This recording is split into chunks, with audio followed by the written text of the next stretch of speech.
in an odd sort of way, getting on that plane and coming here seemed right, even though it was hard. It seems we're moving closer to a flat declaration that this was a criminal act.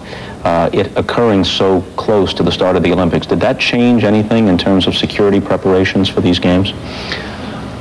No, it might have made us all even more acutely aware of our responsibilities. But frankly, I think that the security team here, from the federal government to the state and to the local people, they've worked hard to work together. They've dealt with a phenomenal number of complex security challenges. And, you know, everybody's just doing the very best they can. But I think even though, as we speak, we don't know what caused that plane to go down, we understand that this is a world that's not free of danger, and that we had a responsibility to try to make the Olympics as free of danger as possible. You know, the Olympics represents the antithesis of this terrorism that's going on around the world. You know, these people don't get ahead by demonizing their opponents. They don't get ahead by hurting their opponents. They don't get ahead by bad-mouthing their opponents. They get ahead by reaching down inside for their best. And I wish the world would operate more in that way.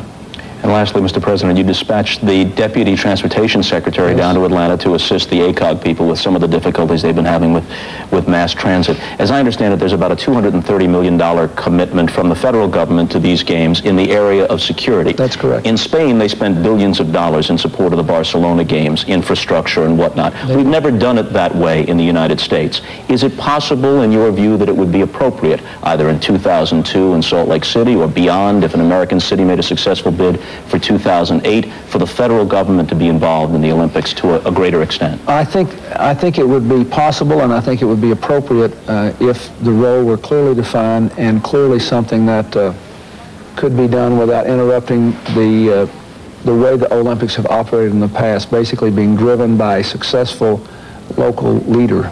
In this case, Billy Payne in Atlanta. I think he's done a terrific job, and Mr. Uberoth before in Los Angeles. We don't have the same system that the European countries do and a lot of the Asian countries do, and we normally raise our Olympic money privately. But when significant infrastructure expenses are needed that can't be met through private investments, I think the federal government should be willing to look at it. No one could doubt that the United States has benefited enormously from these Olympics. This is not just something that's helping Atlanta and Georgia, although to be sure they're on the cutting edge of the benefits that the world sees us